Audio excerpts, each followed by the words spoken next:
recap just a little bit of this. And Jim Sharp is still here. Jim, I love you for coming to so many Holy Shift shows and joining us for some enrichment on Blab. It feels great that you're here. So, hi, my name is Elaine Nieberding, and welcome to Declutter Day 2 over here on Blab. I have with me Jeremy Murphy. He's a friend that I met over on Google+, I don't know, maybe about a year ago. And now many Hangout hosts and YouTube hosts have found that Blab is a wonderful arena to have conversation because people can find us easily and also join in the conversation for a lot of fun. So I have shared with the audience that gathered here last week, decluttering has been an issue of mine, like for a lot of people, for a long time. I began this year thinking, finally this year, you know, I'm going to make some more headway, but that really didn't happen. And I thought, you know, maybe I need to be in a public arena where other people who are really struggling with the busyness and what seems like the apparent time speed up going on. Maybe we can support each other and have fun and make this decluttering process one where we dump our self-judgment about it and get into an effective solution through play and connection with each other. And so last week, I called the session Dump Your Junk. I thought that was kind of fun, and we talked about it. And then after having a couple days where I was doing a couple sessions of decluttering, I really decided it was time for me to find Marie Kondo's book. It's on the New York Times bestseller list. It's called The Life-Changing Magic of Tidying Up, the KonMari Method, and really explore that.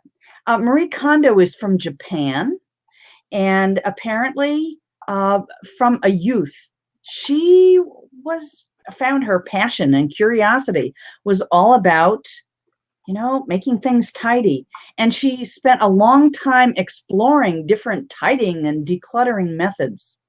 And then I think she felt her own sense of, I'll call it like spirit guidance, really nudging her from her heart of hearts to look at this a different way. And so for some period of time now, she has been guiding private clients in this life-changing magic of tidying up. And it really is about completely changing your habits and flipping around the relationship that you have with all of your belongings and environments and spaces.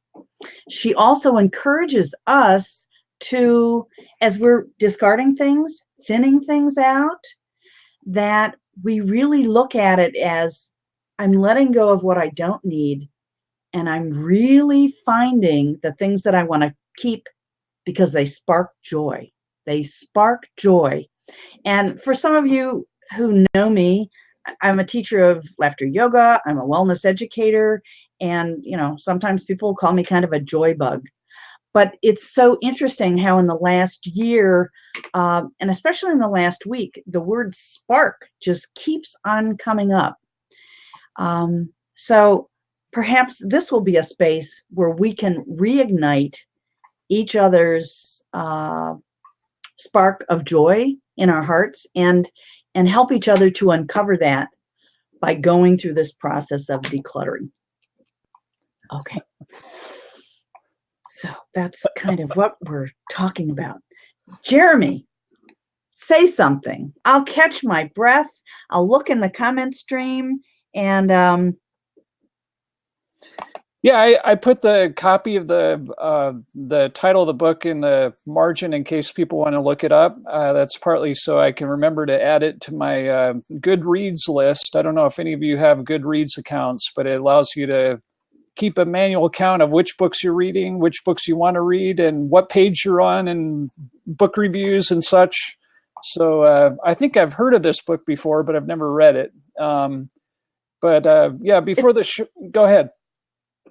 Hey, folks who are watching, we got Jeremy here, we got me here, and you probably know other folks on your own Twitter lists that have electronic clutter, file clutter, photographic clutter. You know, your clothes might be fine, but you No. probably have some clutter issue. So tweet this on out, and let's get a big decluttering flock gathering here. Okay, tell a little bird. That's what I'm going to do. Post the tweet. And who else would like to come on in? We have an open seat. Okay, so let's see. Last week, a lovely friend, Sherry Valentine, who is an EFT practitioner and shamanic leader, energy teacher, worker, joined our conversation about decluttering. And as I was talking about, you know, my process and also wanting to let go of my, you know, my own guilt and my own self-judgments about some of the habits, you know, that I have had for a long time, she said, you know, Elaine, when you're thinking about this process of decluttering, she said, think of it as sacred time. You know, it's something holy and it's something beautiful. And it certainly has occurred to me that, you know, while I might be doing sorting of things I want to get rid of, that I would go through an act of like talking to whatever it is I'm releasing and say thank you, you know, for serving a purpose in my life. And whether anybody else would have a perspective on stuff I owned or how much stuff I was giving away doesn't matter.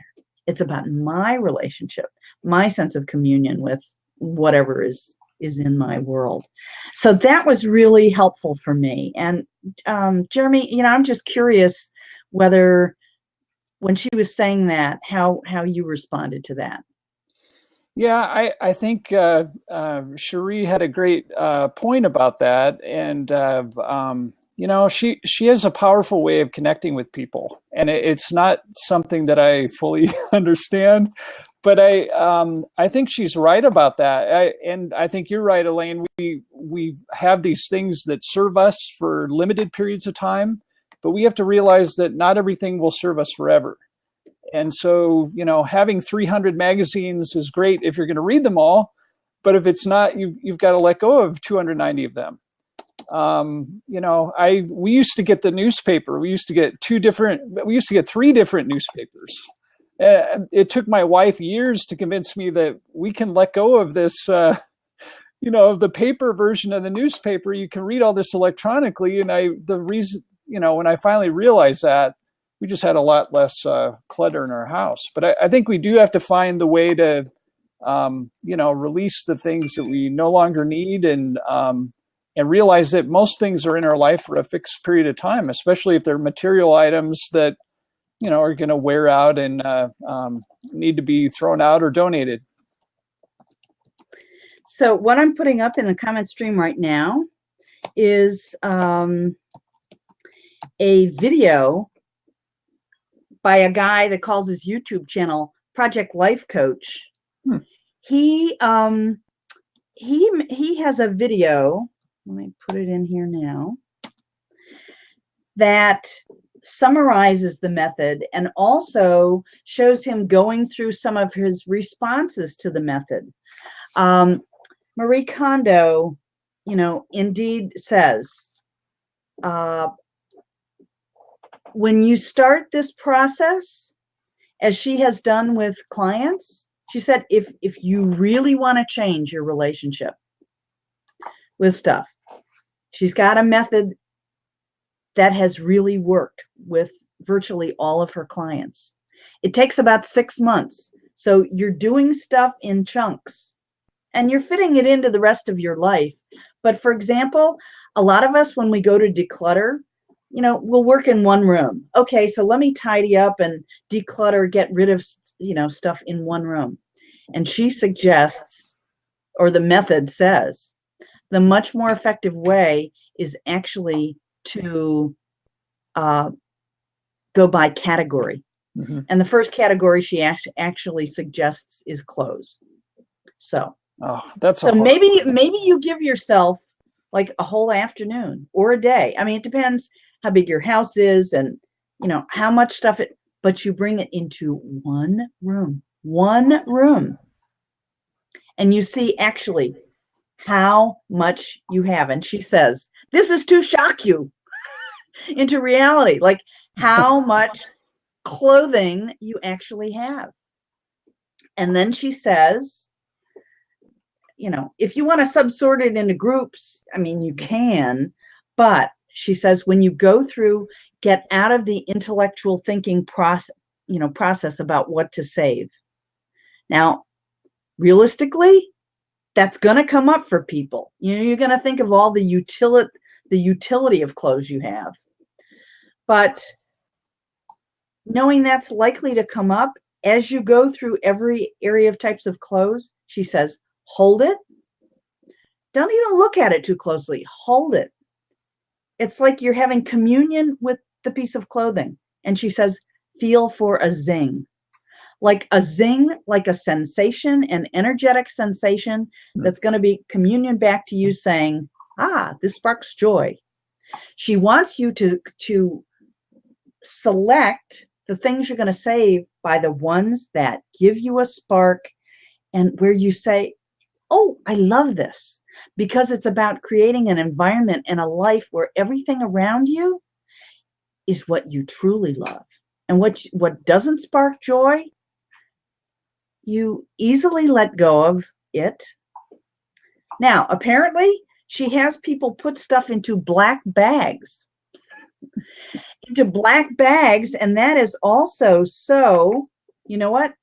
If you have other people in your family witnessing your process, they'll have opinions. Yeah. You shouldn't give that up. You shouldn't let go of that. Oh, remember when a blah, blah, blah, blah, blah, blah, blah.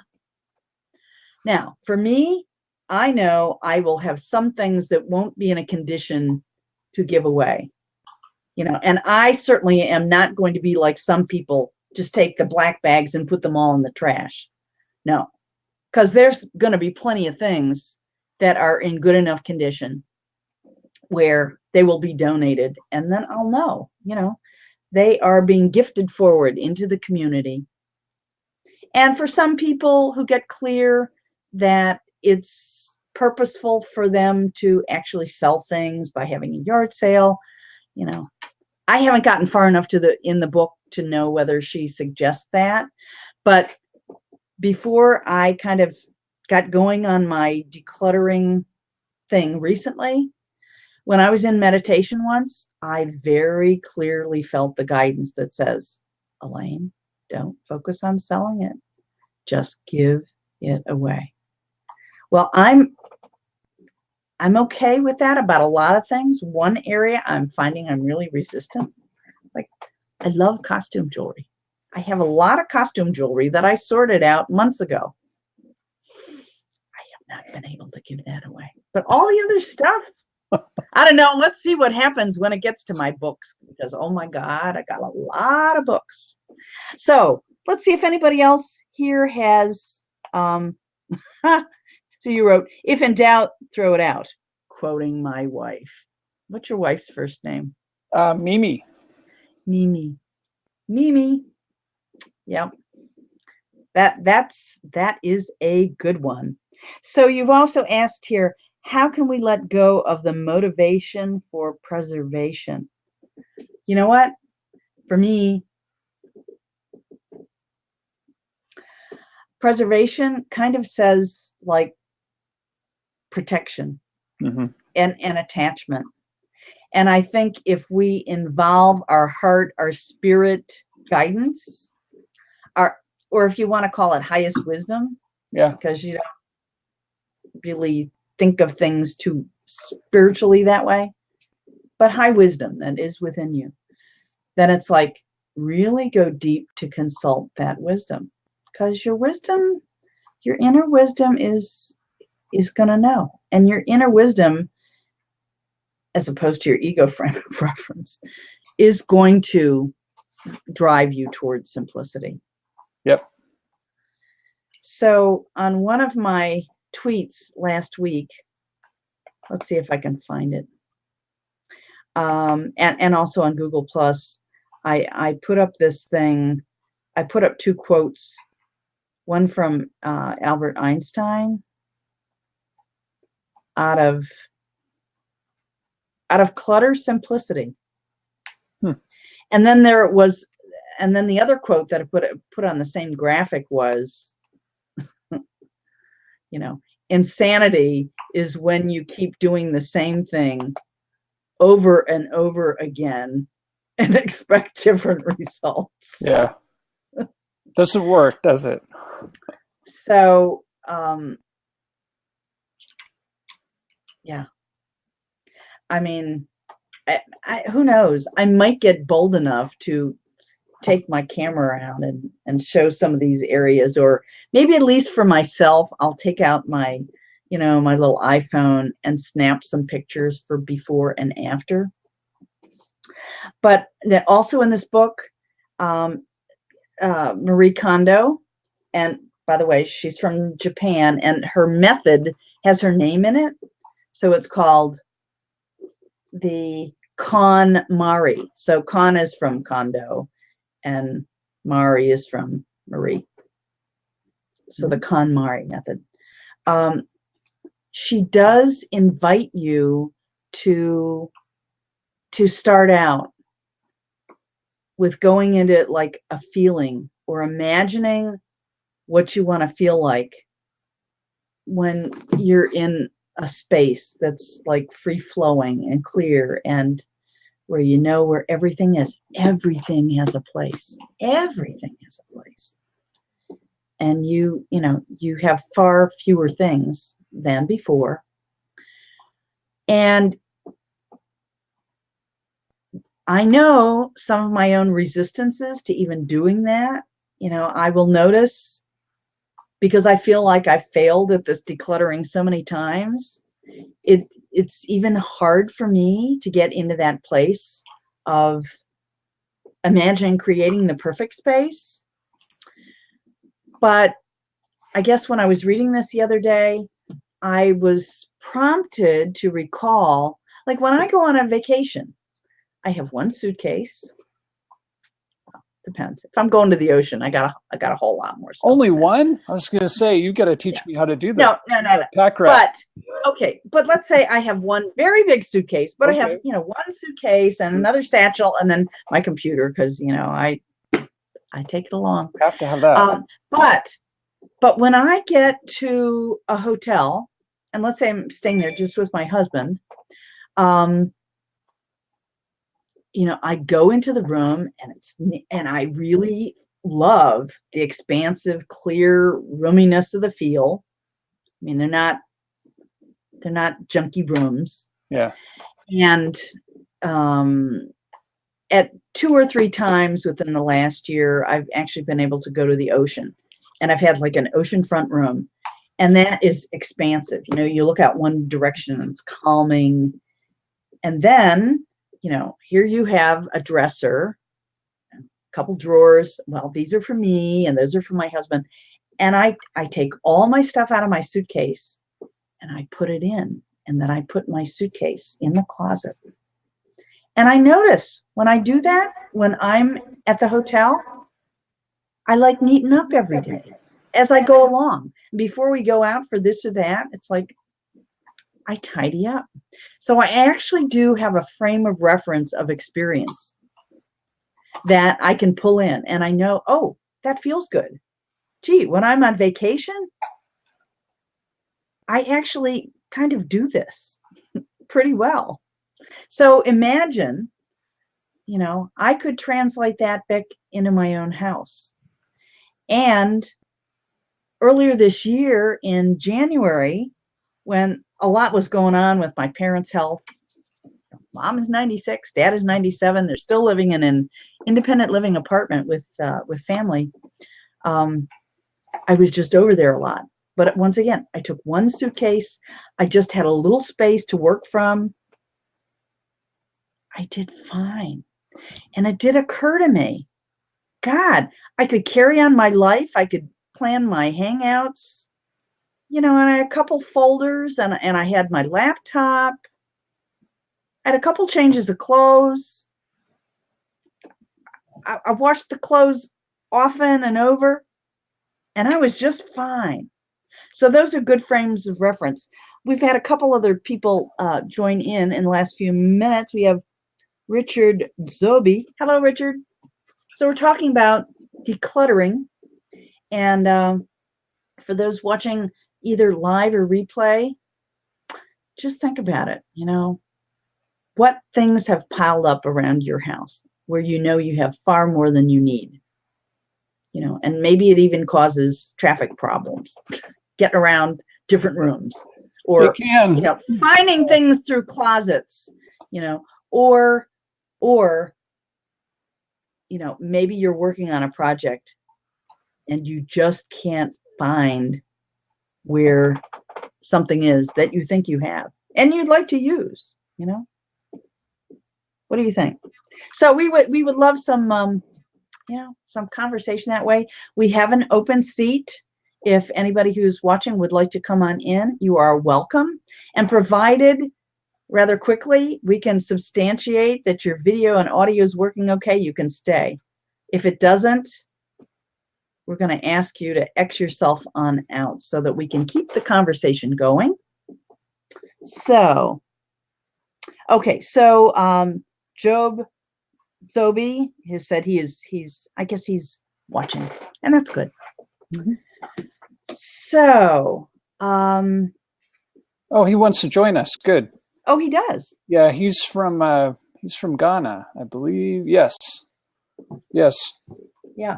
And Jeremy, have you ever done traveling to different parts of the world where there is less conspicuous consumption? Yes. Yes, I have. China is kind of one of those places, in my opinion. There might be disagreement among I think that's changing a lot. Well, I think things are getting more commercial there, but the thing I would say, at least in the rural areas of China, it's more of a simple lifestyle. Rural. Yeah. I mean, you're not always having transportation available. People are using bikes more sometimes and things like that. It's a simpler lifestyle. So I guess that's the one place. In Mexico also, there's a lot less consumption there than there is here in the United States. Hold that thought for just a moment. It depends where you are in Mexico too, I guess. Jeremy, I am going to officially make you my co-host. Okay. And so if for some reason I get booted or something, then you'll be able to do that. And you're a little bit familiar with that. Yep. So now I'm going to welcome Richard Zobi in, and he's from Ghana. And hey there, Richard. Yeah. How many days have you been on Blab, sir? Please hold on. I'm setting my audio right. It seems the volume is too low. Hello, can you hear me now? Yes. We can hear you now. Okay. I can also hear you clearly. Yeah. So we're really appreciating that we can have a global voice exploring this topic. And obviously, people in the West, in the US, there's a lot of conspicuous consumption that has been driven by, marketing and commercialism. It's not like that everywhere in the world, though, as some nations have changes and cultures have been changed with the spread of commercialism, there may be things happening. Give us some insights into what you're thinking, or about your country or your culture on this topic. What are you thinking about today? Oh, okay, that's a very nice one to talk about. If you look at where I'm coming from, anyway, it is a bit laughable and also is a bit unbelieving to people that when I meet them, especially foreigners who come to Ghana that have never traveled outside Ghana before, then there's doubt. Rich, are you sure? So you had all this knowledge here in Ghana? I said, yes. The internet is there, books are there. But the truth is, in Ghana, going on to the topic, in Ghana, you don't see a lot of commercials. You don't see a lot of commercials for you to come and buy this, that, buy me, buy this, buy that, or a lot of commercials on the internet, on TV, on radio. The reason being that the people already know what they have to buy. Because if you buy beyond what you earned, then that means you have to starve. And most people have to live from hand to mouth. So there's no rare form of investment to get extra cloth or any other thing. If you are really a parent and you want to go for anything you see on TV, anything you see on commercials, anything your children ask for, you buy for them, then at the end of the day, you are going to become irresponsible parents. So most of the time, even parents here are not loved by their kids because kids don't know what is happening. Daddy, I want this. Daddy, I want that. Yeah. But the very book I know, the Bible even will tell you that God will bless you according to his riches in his glory. So the riches in your father's glory and in your parents' glory will not be able to cater for you when you demand them. So therefore, what do commercial people do? Because they know they are looking for a target group, you can't just go commercial and waste money without people patronizing. You will only see them advertising for things that are inevitable to buy. And those things which are inevitable to buy, already their demand will remain constant. And therefore their supply will remain constant. I won't get up and say I'm going to buy fried rice just like that. Whilst I know maybe I'll be closing, I'll get home at this time. Before I get home, I'll get some food to eat or any other thing or buy that. So I think it all depends on the standard of living, cost of living, and also capital per income also of the particular nation. So when maybe we go forward, we can break them down and we see how we go about it. Thank you. Yeah. You live in a different, it's a different world. It's a different culture. Yeah. And believe me, there are times when people in Western culture, they want to take trips because they want to tap into some of this experience, more connected to the earth, more grounded in simplicity, and one where capitalism hasn't eclipsed the human heart and the connection with whatever you conceive of as your, the source of your life and your purposefulness. And so one of the things that I am appreciating about Marie Kondo's book is it really, though it's not written in Christian terms at all, but it is very much aligned with a sense of connecting with your heart. And it's my own belief that no matter what religious or spiritual persuasion you might be, when you have that intention to feel and connect with joy, you are connecting with your spiritual source of nourishment. And so there's many ways we can do that and honor each other's paths.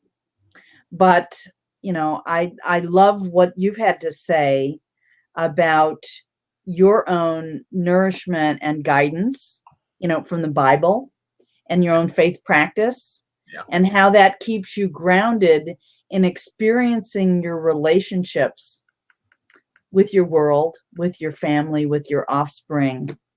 And I will use the words in a holy way. Okay. And actually, if I look at the core of my work, on the outside, it might look like, oh, it's about health and wellness. It's about learning to laugh as a wellness practice. The core of my work really is all guided by spirituality and my own desire to be more in touch with the source of life that has made me and that moves through me, so that I can be a healing presence in the world and encourage others to do that, but also live from a place of unconditional acceptance, unconditional love, unconditional positive regard. Because you know what? You can't be in every other person's shoes and understand why they have made the choices they are. And even when it comes, to looking at our own habits of consumption and collection, as I'm looking at it now, boy, I see how so much of it has been related to defensiveness upon really wanting to get deep into my own heart, even deeper into my own spirituality. But yet I know that however my life has been, pictured on the outside, because I've been pretty authentic and pretty honest, I hear from many people that they feel like I am a helpful presence and a healing presence. And yet, you got to be careful with that too, because the ego will tend to grab hold of everything and start running with it and get you distracted. And so you gotta keep listening. You gotta keep listening. So I think we have three big hearts here. I know, Jeremy, that your own faith and spiritual practice, keeps you grounded and connected to your family. And yet we're having discussions like this. How can we deepen it? Sure. And how can we develop the habits so our lives can be richer, more joyful, more holy? You know what? Now I'd like to throw out to you, this thought. When we look at nuns of the Catholic Church, they wear a habit. Isn't that interesting? The habit for them is a garment, but our habits of behavior and our habits of thought do end up out picturing in, what's around us in our lives. And so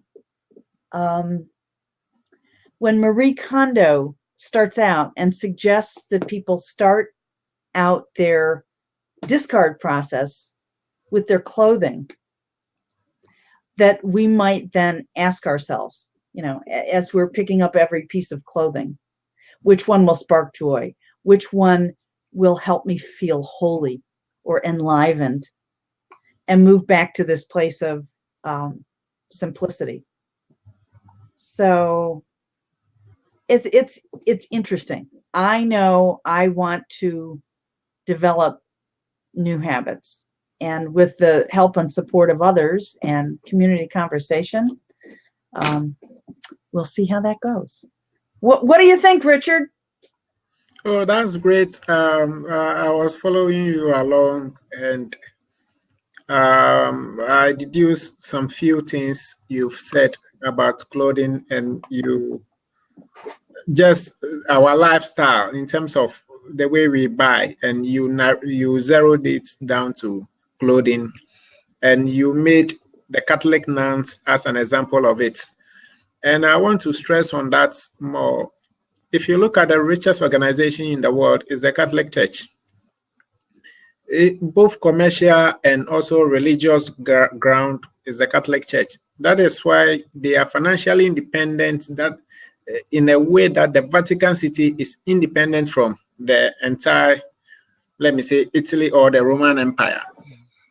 So how do they start doing this thing before it gets into this level that wherever they go or wherever you see a Catholic nun in a cassock, there is this kind of revere given to them? I'm not a Catholic anyway, I'm a Christian. But when I see them, I give them, I rate them in terms of respect above what I see my Christian leaders do. Why? Because you will see them in a simple cassock and maybe 1 or 2, 3 cassock, because cassock, when you wear it, no one will know that what you wore yesterday is the same thing you are wearing today. So, but if you are a pastor in a Christian community church, when you put on a suit today and you put on the same suit tomorrow, everyone will know that pastor put on this suit.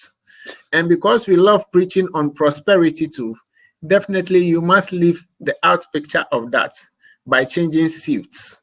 But at the cost of who? The Christian community, the poor person. They are the ones that suffer. If you come to Africa, because a lot of us are not that educated, people have capitalized on the little knowledge they know on the Bible to extort money from the believers they are supposed to lead to Christ. And you see them always in a lavish lifestyle. In Africa, you see them in 4x4 cars, burning fuels. All the same money is from the pauper who is looking for salvation.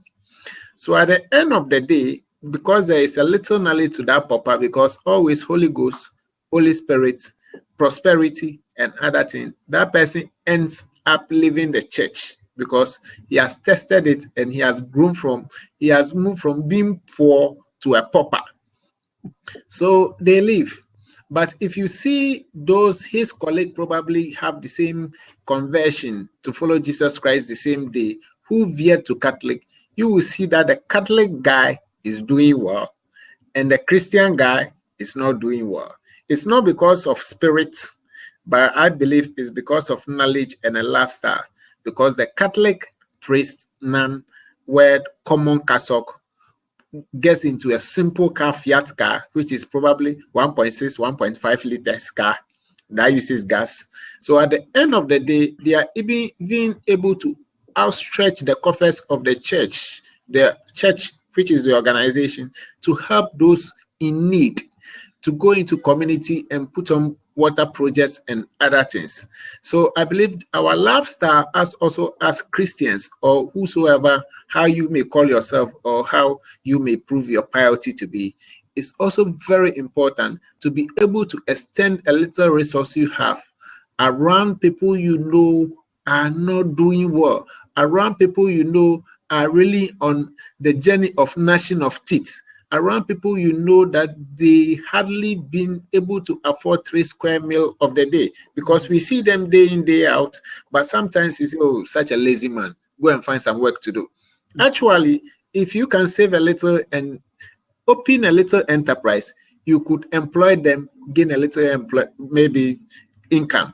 I think I'm talking from the perspective from Africa's point of view, but I don't know what is in Europe. As I told you, I've never traveled out before. So for here, we really have a rare problem on how we manage our thing. Here, those who really go into much buying are the church leaders, yeah. Christian church leaders. Yeah.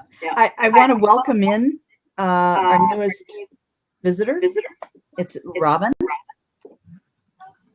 And she decided she want to, catch the flavor of what we're talking about. And while this program started talking about my personal decluttering journey, my desire to have public conversation of it so I could get a process started, but report on it, talk about my experience, and invite other people who want to declutter, simplify their lives, to participate and have an ongoing conversation. So just a couple days ago, I found the Marie Kondo Method, and I've started using that. And it suggests that we approach our discarding and thinning and simplifying our life with deciding to keep the things that spark joy. And so our conversation has evolved some, where we're now talking about how we're connecting with our source, our spirit, and how our own cultures and how our own religious and spiritual experiences and perceptions color how this journey to simplifying and decluttering is for us. And Richard is from Ghana, and so he's shared some really beautiful perspectives on the culture, the lifestyle, cost of living, and we're now talking about how if we can find the way in our lives to extend our gifts to others, and apparently others who are apparently in real need, then in Christian terms, we could say by extending our gifts, we're loving our brother as ourself. And this is our larger self. Whether we want to call it the body of Christ, or we simply want to help, our brothers and sisters on our human family, or sentient life on earth, or the divine creation of the earth, and be in holy relationship with it, where we're seeing this is creation here. Let's find the love in it. Let's find new ways to experience this journey and simplify our lives, and ultimately experience more joy and abundance that's not simply in capitalistic terms or commercial terms, and stuff that we go after so we can get external approval to feel good about ourselves. Instead, we're finding that on the inside. Let's see. We've also had Courtney join us. Courtney, welcome. I'm Elaine Nieberding, a holistic nurse, a teacher of laughter yoga, a hangout host. And I got Jeremy Murphy over here, and he is an attorney and a runner and a big-hearted guy. And we have Richard from Ghana with us, and he didn't really tell us about a profession, but we've certainly heard a lot about his heart. Okay, maybe, okay. I'm an auditor. You're an avatar? Auditor. Auditor. Yeah. Okay. You're an auditor. Yeah. Okay. So you might audit financial things, but if you're looking into the nature of the human hearts around you, apparently you're observing those things closely too, and hopefully measuring those things from a place of understanding, compassion, and helpfulness. And okay, we've got a couple other people joining. Oh, isn't this exciting? So let's see. We've got there we go. Kathy K. Hey, Kathy K, we're glad you're here. Arvind Sundarajan. Oh, Sundaraj. I can't say it. Sundar. No, Arvind. Arvind S. Hello. Veronica White. Phillies Gal 19. 0621 Kathy. We're glad you're here. Okay. Jeremy, I thought Veronica is a friend. Oh, very nice. Okay. Yeah, Hi, Veronica. Jeremy, we know Veronica, so I don't know if Veronica can take a seat. Oh, sure. Yeah, we're going to open it up to her. She says, I was going to read her profile, but I will. I just met her this morning. Hi, Veronica. Veronica. Hi. I want to give you Veronica. I went into the shower. I'm wrapped up, sort of, mostly. Let me turn on the light. Frontal light is good, at least so we can see your countenance a little bit. Yeah, because the window's behind me and it makes me look like, an apparition. So, so Veronica, apparently Richard from. I met Richard and Jeremy on an earlier blab about trusting people, how long it takes, or whatever. It was really interesting. Was that the one that Roy Montero had? Yes. Yeah. But the really interesting thing was he had an icon. He had instead of like we're looking at each other. Yeah. So that, I didn't think of it till later, but that was my biggest thing with, well, how do I trust you when you're not even showing your face? You're talking about Roy Montero. Yeah, but it was a really good scope. It was fun. It was pleasant, so I enjoyed that. I mean, scope. I'm still in Periscope land. I met Blab. He has a powerful voice, though, and I think, you know, some of us, my voice definitely isn't that powerful, but it's interesting to listen to people like that, and you know, figure out if you could reach a similar level of resonance, and if so, how. Yeah. Well, I guess So it's the anyway, timbre. I want to say hi to Melanie Dodaro and Philly's Gal 19. You know, you guys might chat about Periscope in the stream. We're not going to be talking about Periscope on this lab. We want to get back to talking about. We want to get back to talking about decluttering, simplifying our lives, weaving our, you know, our heart into the journey, and or uncovering, you know, the deepest core of ourselves, which I believe is connected to joy, and how the decluttering process can foster that. So Veronica, tell us a little bit about your thoughts about decluttering, whether there are things you would like to simplify, to open up to more joy in your life.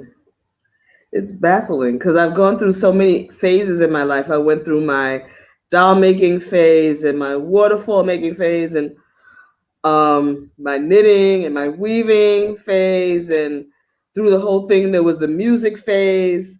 So I have like the tools and the paraphernalia for all of those things in different parts of my house. So I don't want to let go of them because it's like I might go back to doing this. I might want to make shoes. I might need to make some dolls. I probably need to use my weaving loom. I probably should write some songs to go with my video, you know, with my camera work. I mean, it's like I have all of these things that I like to do and all the tools to do them. None of the financial budget to get it done, and hardly any time because I'm always trying to like work odd jobs to keep, you know, my bills paid. So that whole decluttering thing puts me in a real quandary. I really can't figure out what to throw out. And so what we began talking about in this session was in Marie Kondo's book, which is on the New York Times bestseller list. So, you know, there might be a lot of interest in this. And I know there are a lot of people that have issues with money, the stuff they have, their attachments to stuff, and finding the process to clear it.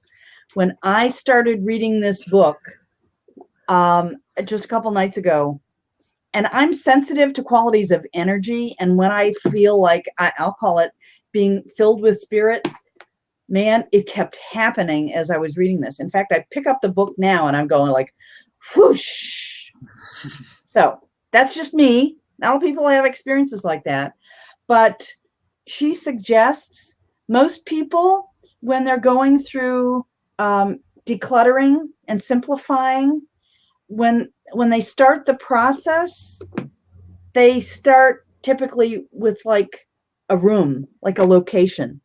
And her suggestion is you start with a category. She actually suggests clothing. And she says, it's like you have to give yourself hours for a day to do this. You like collect all your clothing, all of it. You bring it in one room. And you don't think your way through the process of what do I keep and what do I let go of.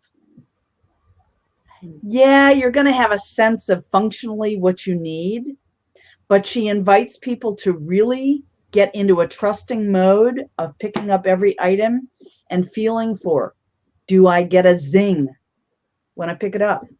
Or do I pick it up and there's this natural emotional response that says, I love this.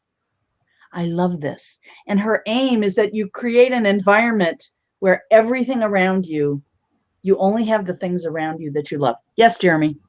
I think it's a useful question to ask, and I'm going to start asking myself this. Does someone need this item more than I do? You know, especially if you have clothing and things like that.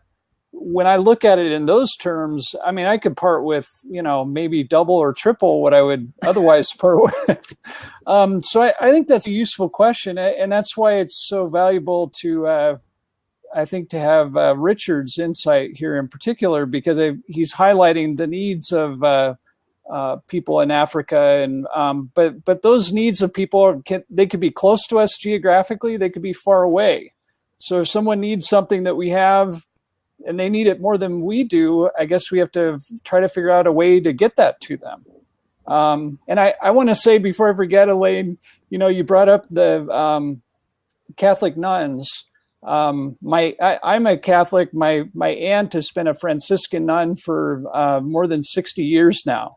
So she's modeled this lifestyle of simplicity for all of us that I think is a great example, at least insofar as trying to let go of what we don't need, to only hold on to what's essential, and to, release the rest to people that need it, to help make their lives more abundant. I mean, I think by giving, I think we end up receiving much more than maybe that we deserve, but the needs of the people that need things that we have the ability and capacity to provide, I think we need to find ways to do that. So I just thought it was a useful question to maybe that we could try to ask when we're faced with the decisions of what should I keep, what should I part with?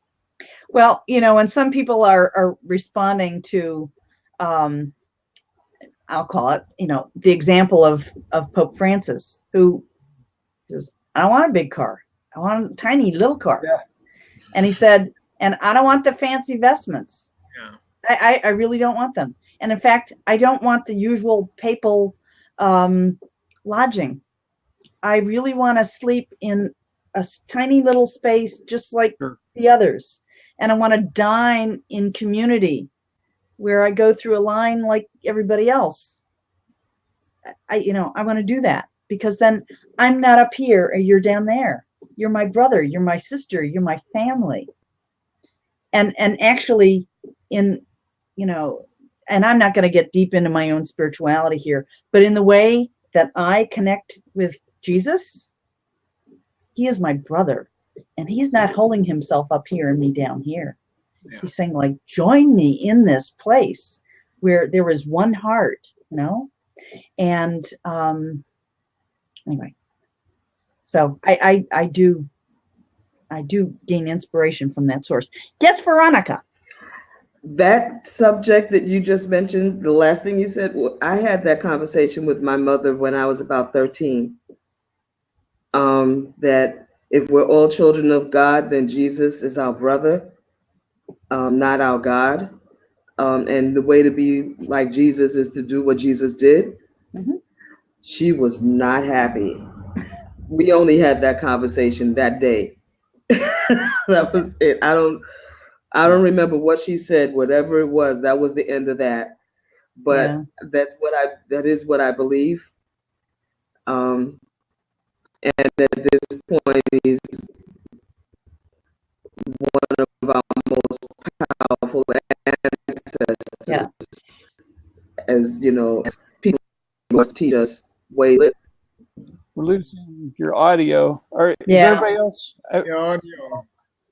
Yeah, it's dimmed down a little bit. Are you still there, Veronica? Maybe she'll come back. Okay, well, you know what? I can hear you. I'm going to let go of my chair. Can you? Yeah, we can hear you now. Thank you for coming in and continue you fuzzed out or something. Okay.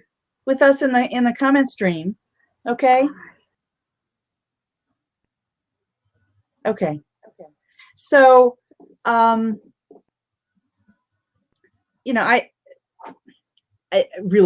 don't want to turn this into a discussion about Pope Francis and the Catholic Church.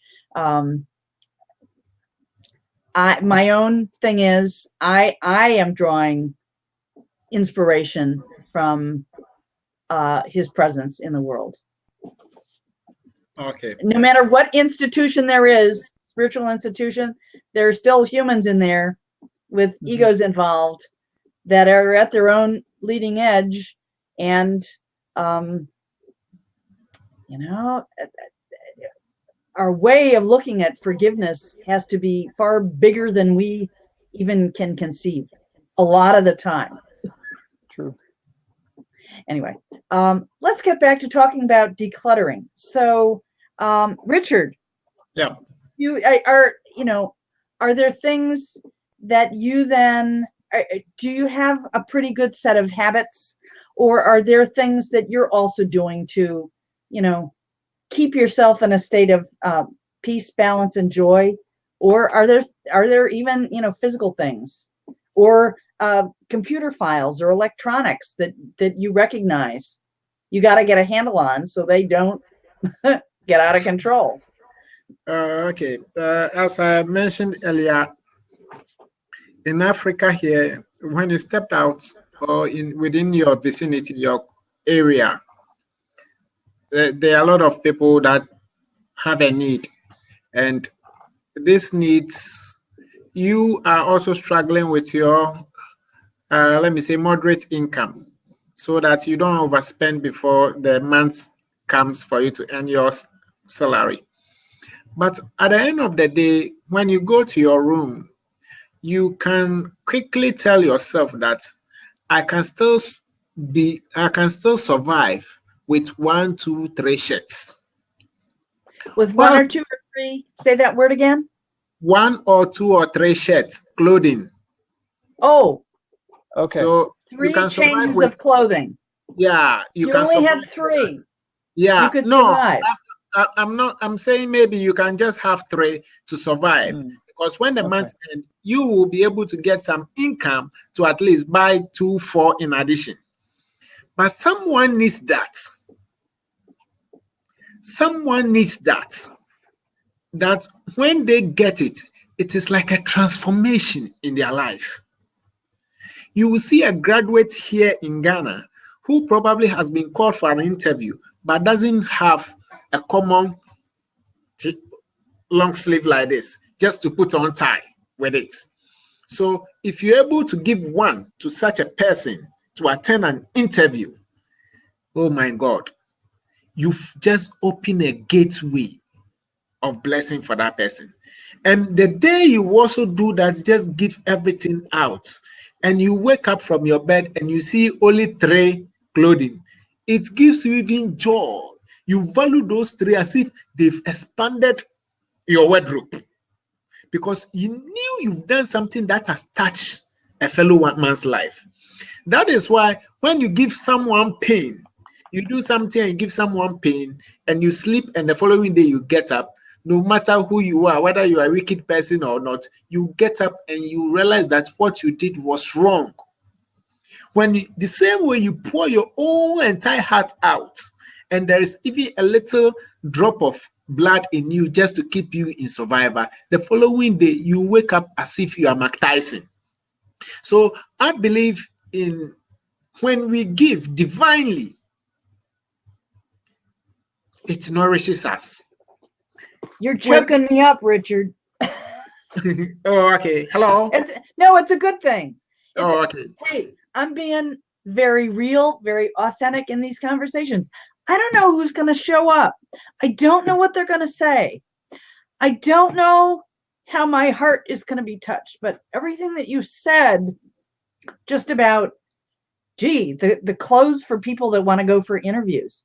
There are organizations here like that in the United States where, like, women will collect, suits and dresses for women that want to, maybe they've gone through college and then they're going to be interviewing for some positions, and they need some other clothing. There are places that will have those kind of things. There are also, nearly every year around us, there will be collections of what are called prom gowns. These are fancy gowns for a typical type of, party before the end of high school years, secondary education. And all the attendees get dressed up in very fancy clothes. But if you're from a poor family, then, you might not feel like you can attend, or anyway. So now there are these places that gather up these gowns, and they invite the women, the young girls from the poor families, to come in. And people come in and they donate makeup, or they help them fix their hair, and they help them just get a dress, find one that makes their heart sing. same kind of idea. It's extending that love to have a new experience of connection, but especially when it's one that can lead to service out in the community, fulfillment, utilization of skills and education and training, then yeah, that's very rich. That's very blessed. So let's see. Shirts. Warp Sisters. That was Veronica. I guess she was saying. Richard, you made her cry. Gotta go by. Oh. No. You know what? No, it's called The Movement of Love. And, we could say it's a person, it's words, it's this love stuff moving around. And sometimes we're in the place where our defenses are down a little bit. And then we just feel it, deeper, just deeper. It's a good thing. It's a good thing. So we're going on, being online for about an hour. So, Richard, before I end this conversation, and I think I'm going to now, Jeremy, you're a co-host, so you could stay if you would like to. But one of the things that I do, Richard, is I like to invite people to, bring joy back into their experience of their body, mind, and spirit. And I am a teacher and leader of a health practice where you laugh. You laugh on purpose. You laugh even if you don't feel like you think you have anything to laugh about. And it's alternately known as laughter yoga or laughter wellness or laughter meditation.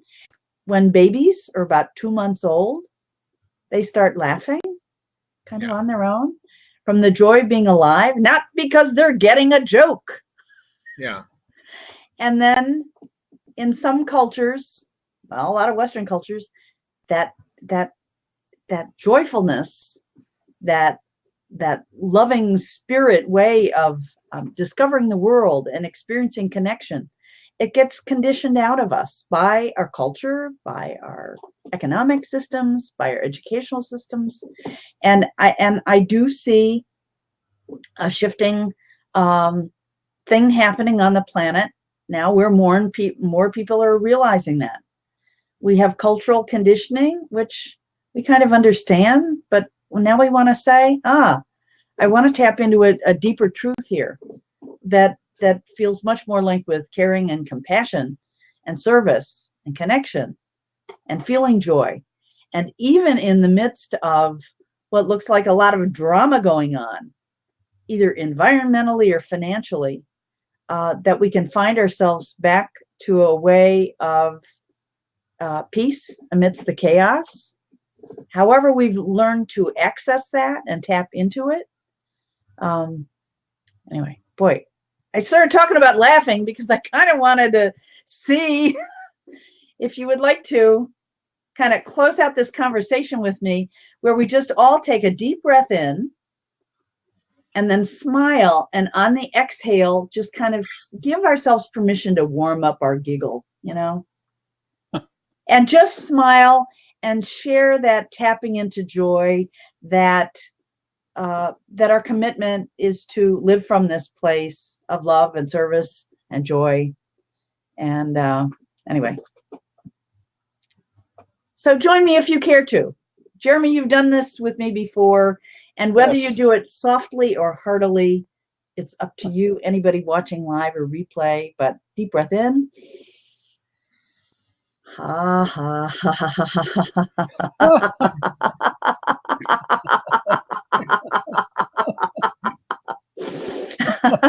You're gonna take a breath and laugh out, right?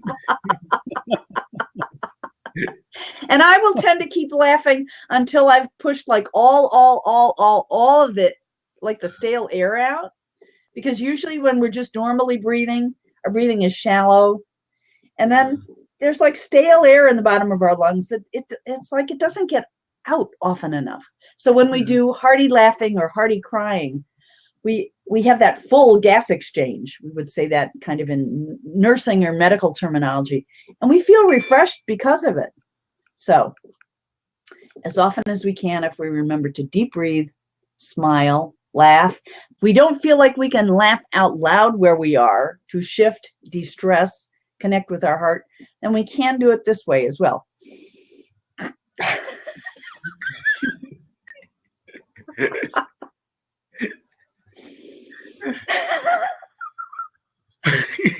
The subtle stuff is really hard. The subtle laughter is tough. And you know what, for me though, when I want to de-stress and I don't feel like I have anything that I can laugh about, you know, from conditioned laughing, when I actually do the silent laughter, it triggers a natural capacity to laugh within me.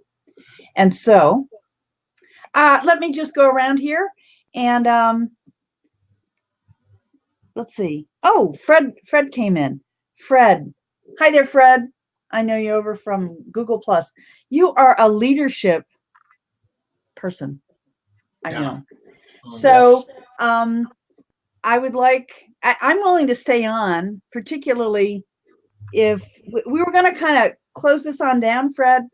But if you have any interest in coming in and talking about this thinning out, simplifying, decluttering, then we might be willing to carry on this conversation a little longer. Lucas joined. Selassie joined. Maybe a couple others here. Let's see. Who else is here? Lucas. Hi, Lucas. Good people always win. I like that. Yeah. Selassie, Kwashi. Well, we don't know much about you. You know what? We always invite people who have not much in their profiles. Share a little bit more. People like to feel a little bit more into kind of what you're about. Yeah. And Mosaic Star is here. Yeah. Queen of Shea Butter. Okay. Hi there. And she says she's awesome. Well, good for you. Own awesome. I think Lucas is from another religion. He's a Muslim, so we would love if he can also be on the show to share his points, because there were a number of times I've had a conversation with him. He's a Muslim, so let's see what the Muslim perspective also have on maybe giving or so. So if you don't mind, and we can invite Lucas. He said he can't now. Oh, his outside sound is bad. But you know what? What we're trying to express here is this. We want to understand our brothers and sisters around the planet. We want to hear where we can come from. We are part of this one human family. Let's get along. Let's learn about each other. Let's joy together. Let's declutter together. Yeah. Let's see. And Mosaic is asking, are you in Ghana now? So yeah, I'm in Ghana now. I'm right here in Ghana. Mosaic, I'm in Ghana. Okay, so let me, since we don't have folks that want to come in, but you have a compliment here. Mr. Richard is a very smart man. Here's Mosaic. Hi, Mosaic. Yeah. So, hello, aloha, or in laughter yoga, we go like this. We go, hello. Hello. Hi, bonjour. Welcome. Oh, echo. I'm sure. Yeah, let me grab my headphones. Okay. She's going to fix that. Okay, hey, lady, we're glad you know how to fix that. Hallelujah. Got the earphones. Hallelujah. Hallelujah. Okay, so we've been talking for about an hour about decluttering, about our connection to spirit, our heart, our source of joy, because this process of decluttering and simplifying our lives mostly is about reconnecting with joy and living our life simpler, happier. Yep, it's a process. If you're like me, you know, my decluttering or my tidying up has largely been confined to before the holidays when I have people coming for gatherings. Yeah, I throw some stuff out and I put stuff in closets where other people can't see it. And they, I think they think I got my act together. Well, kind of. And nearly every year, if I get a call, and the Purple Heart calls me up and says, we're going to be in your area next week. Do you have a bag? And then I usually say, well, okay. And then I make an hour and I collect up a few things and I put it out and, I'm good. I can itemize my tax donation or whatever, but getting to the big process, haven't succeeded at doing that. I'm making a commitment to utilize the KonMari method. Okay. Richard, were you going to say something? Oh, not really. No. Okay. All right.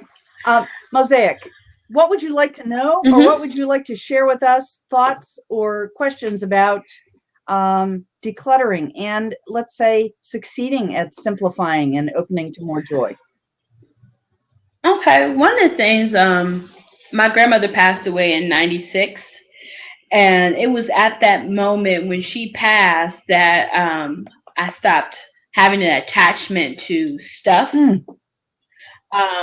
Of just not just on the physical but other stuff as well, because my father and his sister acted such a fool after she passed, and it's like, death brings out the worst in people. And so at that point I just didn't want anything. I just love me. That's all I wanted you to do. I don't need anything particularly as far as coming to stuff. So I started to declutter my physical space from stuff, but I also started to declutter things as far as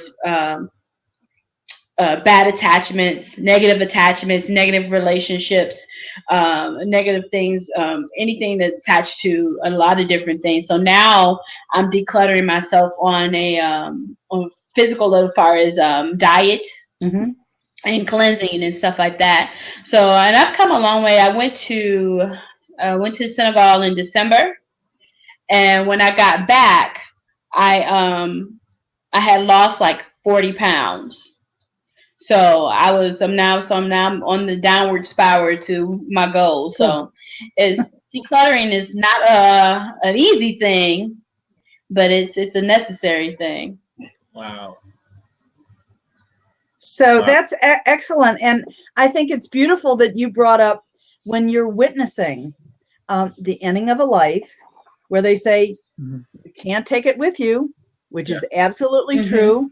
And then you sometimes see within families, it's like people are then fighting, like, I want it, they want it. Who's getting more stuff? Yep. Who needs it? And then there's all these dynamics, especially if stuff isn't, specified within wills. I guess that varies. So if you see that dynamic, you could say, I don't want to be part of that. I don't want to be a part of that kind of drama. And whether you are involved with ultimately what happens with the stuff or what goes to other people, you can release your judgment on what they have to learn from that process and just decide for yourself, how do I want to be in relationship with my stuff? Physical stuff, mental stuff, ingestion stuff. And in this moment, I just sense from you a sense of balance and peace and acceptance of it's a journey. And sometimes it's hard. That's true. Yeah. Anyway, Mosaic, are you from Senegal? No, I'm not from Senegal. It's possible that my ancestors come from there because my mother's family, they're all really tall. I'm the shortest person in my family, but everybody else is really tall. So it's possible that they come from Mauritania, Senegambie area. That is great. So that means, Ghana. Have you been to Ghana before? I haven't been to Ghana yet. That is on my list for next year. Ghana, Nigeria, and then I'm supposed to go to the African Union meeting in Ethiopia in Addis Ababa. Oh, okay, that's great. That would be great. Yeah. Anyway, it seems that's my sister right there, a black sister. Don't mind me anyway. We've had a couple of the people join in on the blab. We have a friend over from Google Plus, Sheila Hensley. Hi, welcome, Sheila. Would love to have you join the conversation in the comment stream, or if you'd like to come in to share any thoughts or reflections on decluttering, simplifying your life, any of that, we'd love to have you join the conversation. And we also have the TYG Mint. This gal just popped in for a few, but we're glad that we have folks joining the conversation. It has, it's evolved into a conversation really about cultural influences and how our cultural and world differences, makes for differences in how much stuff is around, what capitalism and marketing looks like in that arena of the world, what the flow of resources is like, and what we gain if we're traveling from visiting those places and exploring them and getting them to reflect on how much stuff we need. And then as we're beginning these process of decluttering our own physical stuff, really looking at, do we want to touch into the generous part of our heart and spirit and gift those who truly need stuff with the stuff that we're realizing I don't need this much of. I need to move into simplicity. Yeah. One of the things that when I started going to Africa, one of the things that when the first time I went, I was like, let me erase everything that I think about Africa out of my mind. And so when I got there, I stepped off the plane onto the tarmac, and I felt the spirit say, like, welcome home. And so I was so excited, and I was looking around like, oh my God, there's like Black people everywhere. and they're people like, why does that excite you? I'm like, because like there's always a mix of culture in the United States. So it's just like, oh my, there's like Black people everywhere. I've never just seen where there's just nothing but Black people. But the way that they live changed my life, like far as how I look at things now. Family structure, how they handle different things. Even like because Senegal is primarily Muslim country, and they're Sufis, and just the way that they think and way that they teach people just really changed the way that I think about a lot of things in life. And so I don't have to have as much anymore. I'm more laid back. And that helps me with my decluttering thing too, because now I'm just like, you know what, it's okay. It's not that serious anymore. I don't know, Mosaic. I'm sure when you come to Ghana, you will decide to stay because Ghana is the gateway to Africa in terms of hospitality. I bet you Ghana is #1 in Africa board. Anyway, as that. I want to add a little on this from the point of the Bible. The reason why God introduced tithes in the Bible was to check ourselves not to have too much. So anytime there is a harvest, there is a plan of God that if I don't check human being, they will carry everything in their home and they will sleep on everything, and things will get rotten, things will get unused, and others will also be in need of the same thing, and they will starve to death. So God made a clear rule that every harvest, at the end of every endeavor, you must give me 10th of your earning. Send it to the seer's home, and the seer, as at that time, was responsible for the widows, the orphans, and those who are in need of the society. So even God at Malachi placed a curse on anyone who decides to keep it all alone. So even in the Almighty's plan, in the Divine One's plan, He has made it in His plans that at every point in time, at least 10th of our things that we own, either dress or shoes, should at least go. And when you do that, at least you open more avenue for an upliftment. So next time, maybe if you are wearing unbranded designer wear, next time maybe God is going to give you Gucci. Because he knows when he gets you the Gucci, you may still give the 10th part of the Gucci to someone. So people will see you and ask you, but you, where do you get your stuff from? You are rich. You keep on changing. You still don't have the old stuff. You've sent the old stuff, and now you are getting a better one. So I believe we shouldn't keep on putting on the same thing for a very long time. One time off, don't let it tear apart. Give it out, and you create room for a new one. Amen. Yeah. I take stuff all the time. I collect clothes, baby clothes, everything. When I go to synagogue, I make sure I have a bag for myself. Like it's probably half full with just a few changes of clothes, and the rest is all Cool. Oh, So it things sounds that I'm like giving away she has to a regular people I go with. habit of Mhm. clearing, thinning out, and experiencing, you know, this giving and receiving. It's one unified thing. You know, when I was practicing a Japanese healing art called Reiki, and some call it energy medicine, and in my own belief system, there are laying on of hands and love exchanging methods. They're all the same thing. The words that are wrapped around them, the concepts attached to them are all slightly varied depending on, culture and belief system in place. But if your heart and mind is aligned with love, and you say, I am willing to be a healing presence here, and the spirit of love can move through me and provide nourishment, and I don't even have to understand it. But when I began the practice of Reiki, which was actually guided by a very unexpected, transformative spiritual experience in my own life, when I was doing that, I came to experience this flow of giving and receiving are the same.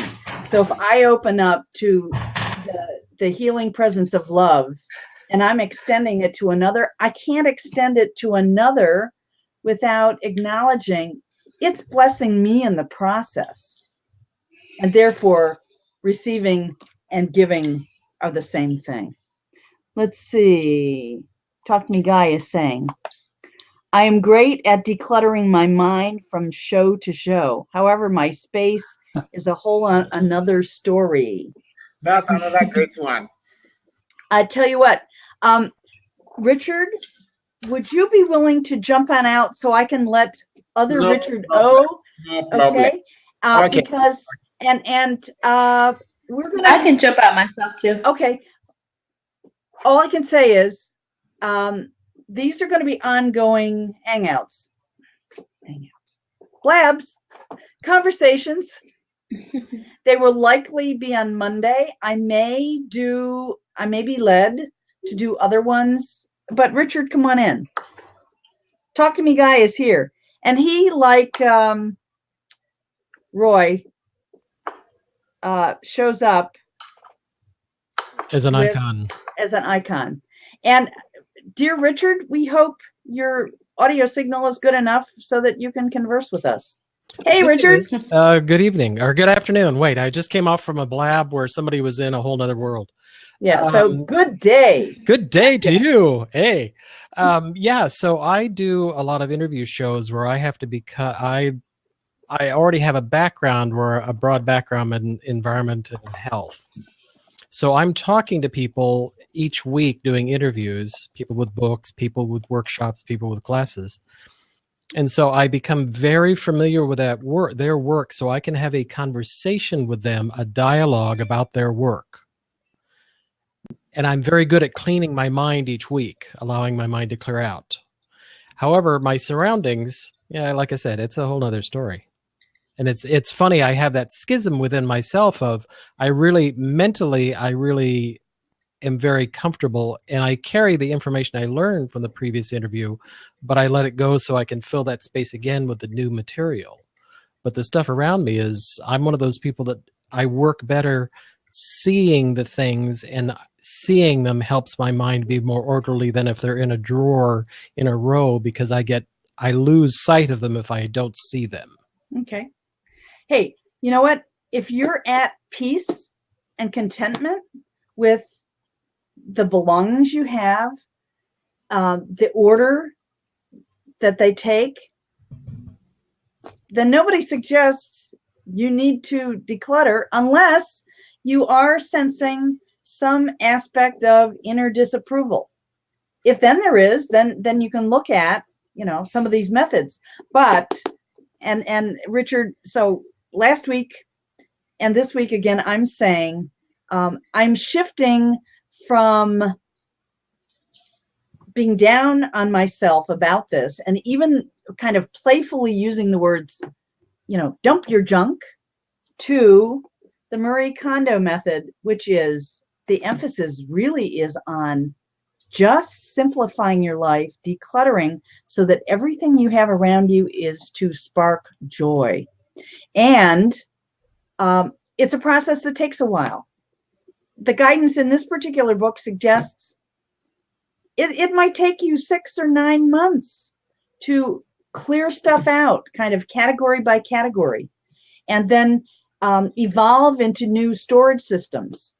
But ultimately, every item that you own will have its place, and you will begin of being in a new habit where you will only have as much as you truly need, and everything you have will be aligned with your living a life from a place of joy and joy.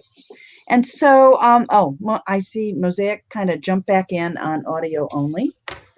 Anyway, we also have had some other folks come join us. Chef Dennis. Hey, Chef Dennis. We're thrilled that you've joined us. And we've been talking about decluttering today. We've been talking about the Marie Kondo method, which has come into a lot of popular discussion lately because it's a bestseller. She brings to this this life-changing thing. It's something that originated from her experience in Japanese culture, so that's interesting. But apparently, it's a very effective method for those who do really want to completely revamp their whole life. And she says that the physical act of decluttering will end up changing your mindset, your heart set, and your relationship with everything as you open to more and more joy. And so Veronica is back. Hello, Veronica. Hi, I'm just back for a second, but after I got off here, I got 2 phone calls that I really, well, I got one phone call that I really wanted to have, and I made a phone call, and it involved decluttering, because I have a bunch of musical instruments. And someone mentioned being interested in one, and the phone call dropped in my memory, so I just might be doing a little bit of decluttering. I just thought that maybe having been on this blab for a second kind of jump-started that, and I just thought I'd share it with you because, everything I think is connected in some way. Yeah, we are. And I will refer you to, once again, it's the Marie Kondo method. So without even spending money on a book, but if you like books, you might want to look at it in the library, or you can check out some of the YouTube links that I have put in a little bit farther on up the stream. One is like a 20-minute description by Marie Kondo. Also, if you Google Marie Kondo, did a talk on this. It's like a 42-minute talk over at the Googleplex. That one might go into a little bit more depth.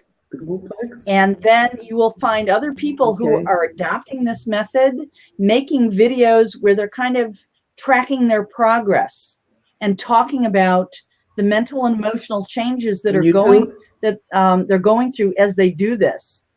And to once again recap, she suggests that people not start by location, but start by category.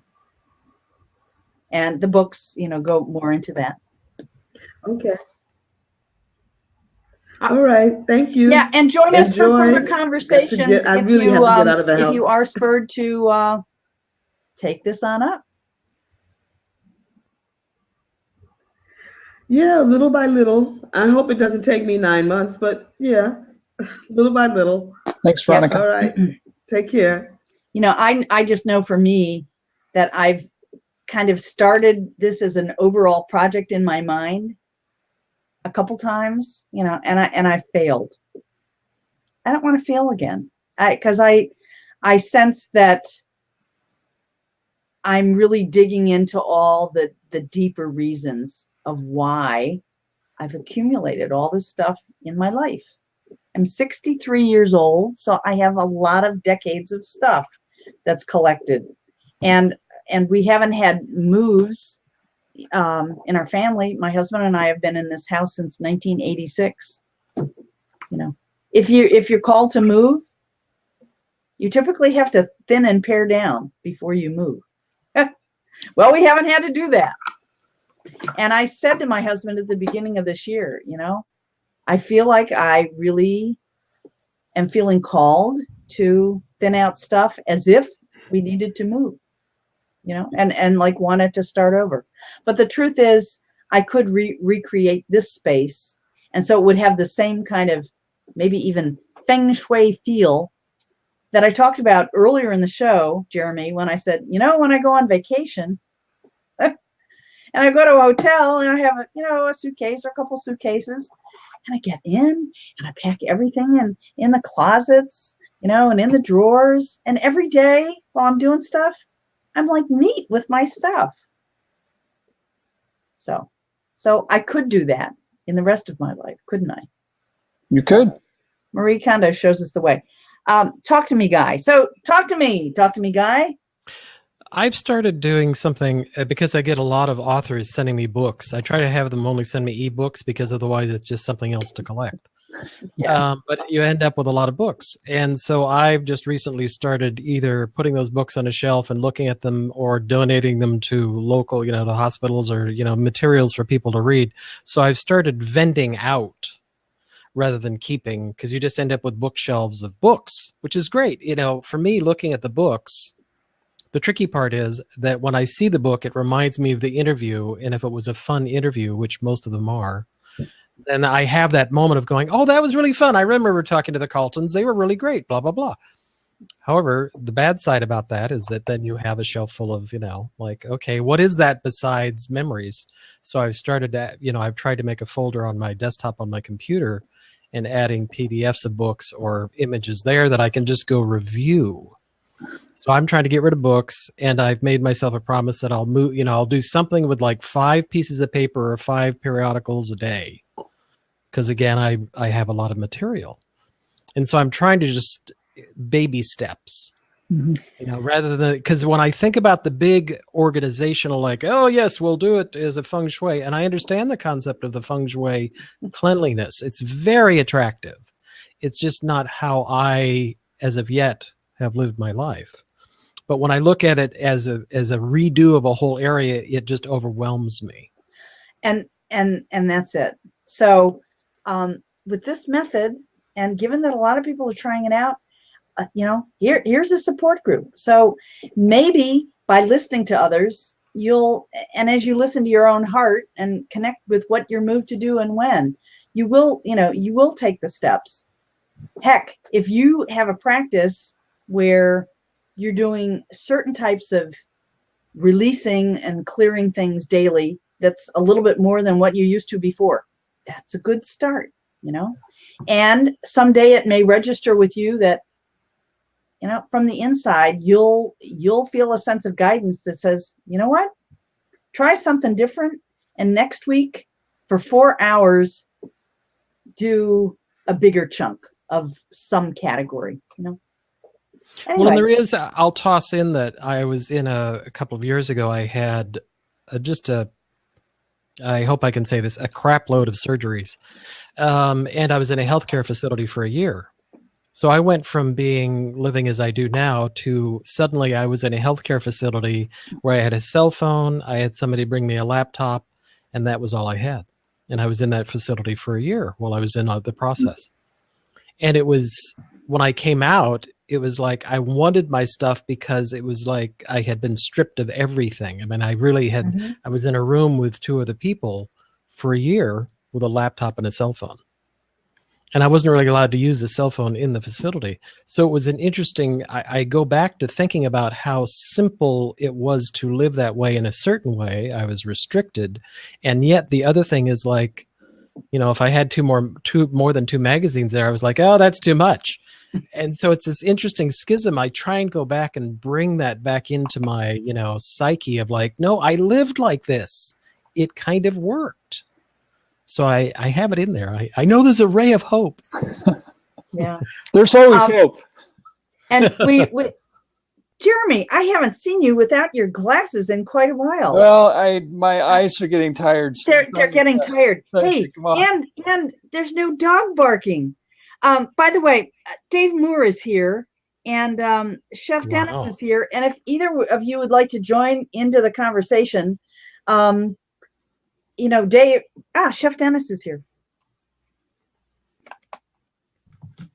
Hi. Hey, Dennis, how are you?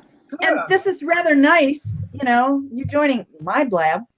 Yay! You know, I was just getting ready to type. You were talking about uncluttering and how difficult it is. And one of the biggest things that my wife and I both noticed was before we moved to Florida, we had 5 yard sales.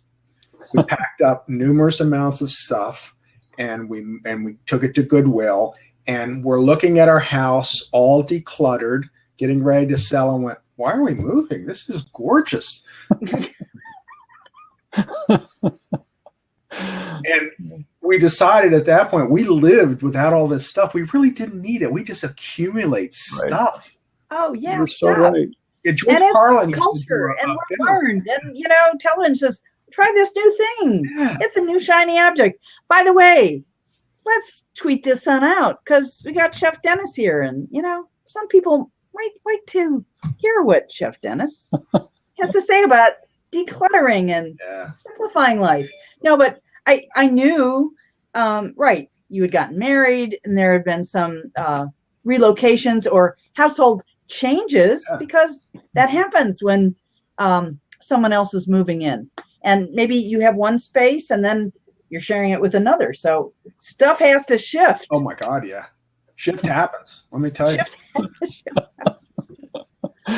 But it was amazing to stop and think. And when we moved to where we moved to, we don't have a garage, we don't have a basement, we don't have an attic. We have like an 8x8 storage shed. So even at that, I had to call Salvation Army early this week and have them come pick some stuff up because I couldn't get in it. Mm-hmm. And this was stuff we hadn't moved into the house because we realized we didn't need it. Why we brought it with us at that point, I don't know. So I'm going to tell a little bird. And, you know,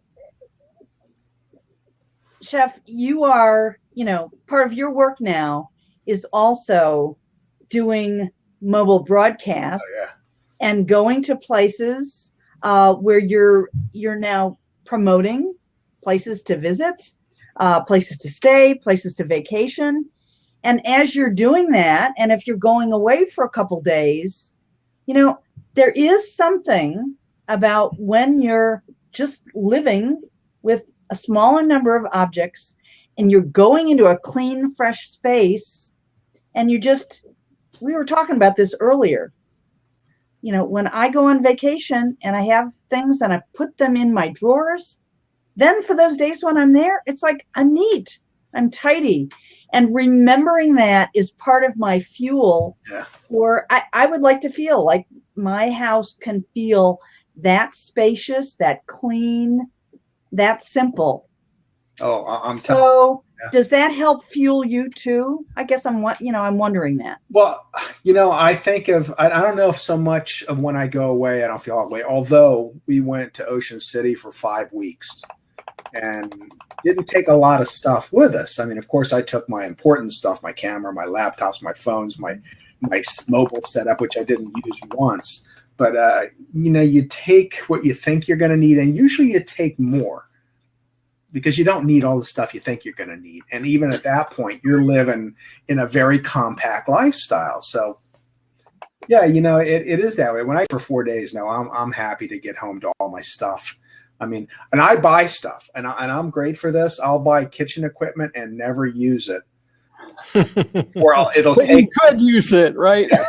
Like I bought a spiralizer, and I would wave to it every day I passed it and say, "I didn't forget you," but it took me 6 This is months. like to make like curly fries or something.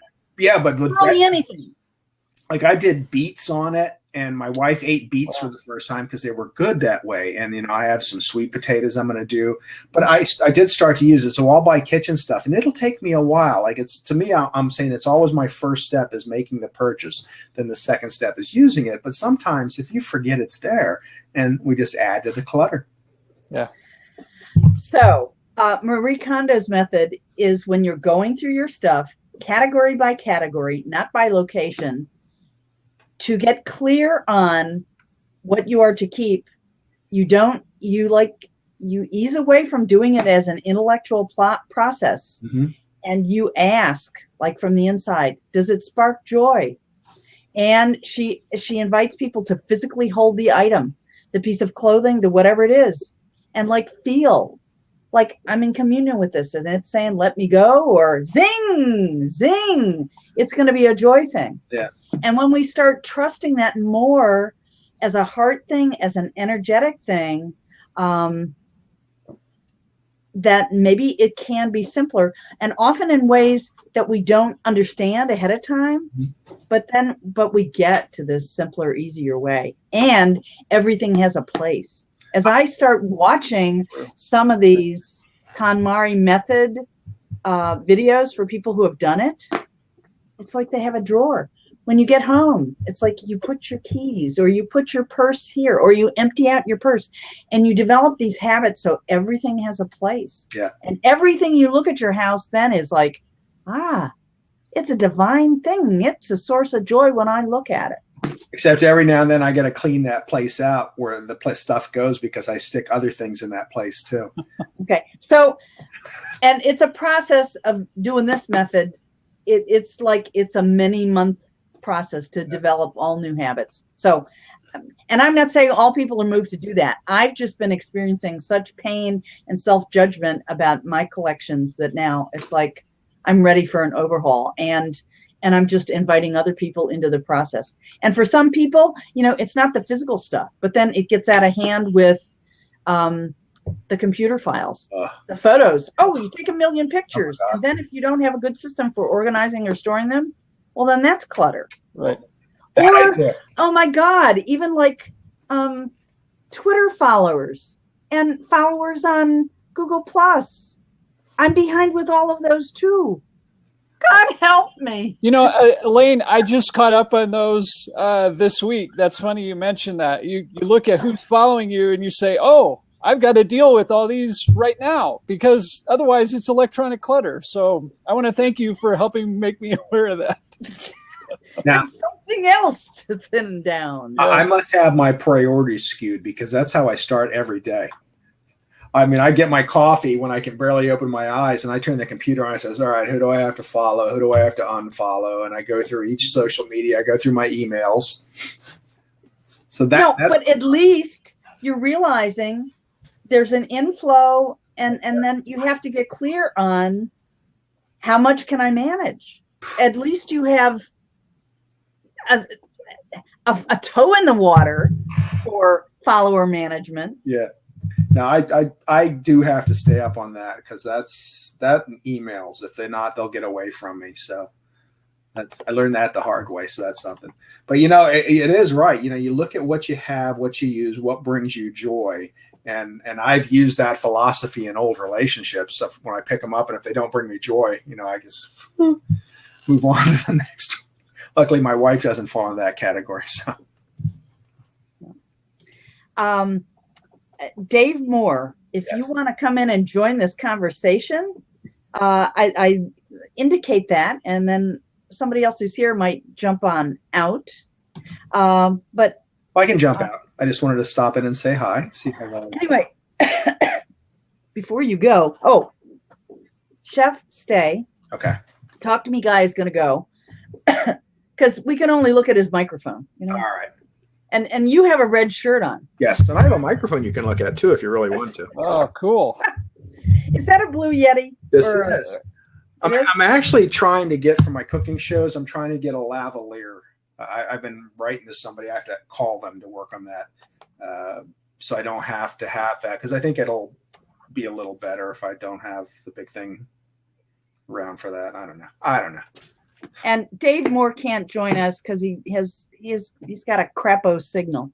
Boo, hiss! I would have loved to have had Dave on here. By the way, shameless self-promotion. Tomorrow, October the 13th, I am celebrating the 1-year anniversary of a program that I started a year ago over on Google+, YouTube, Hangouts on Air, called The Holy Shift Show. And I've had about 50 plus guests on the some 34, 35 shows, including both the other fellows who happen to be here right now. And Dave Moore was one of the two people that graced my very first debut show. Dave and I have become good buddies. And so he'll be coming. You better have bandwidth tomorrow, Dave.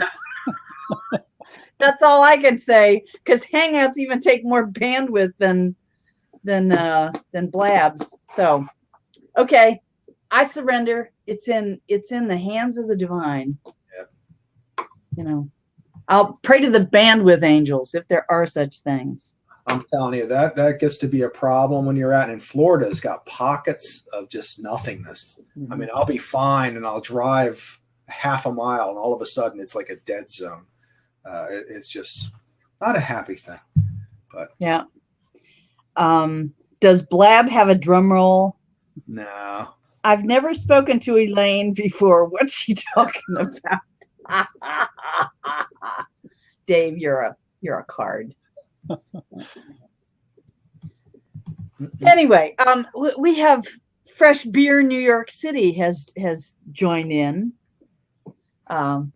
Anyway, so Fresh Beer, we're talking about decluttering. We're talking about the Marie Kondo's New York Times bestselling book and method, The Life-Changing Magic of Tidying Up, The Japanese Art of Decluttering and Organizing, which I am finding a powerful influence for me for starting to get a handle on my stuff and make it I'm being vulnerable, you know. Hey, a lot of people are owning up to, I got too much shit.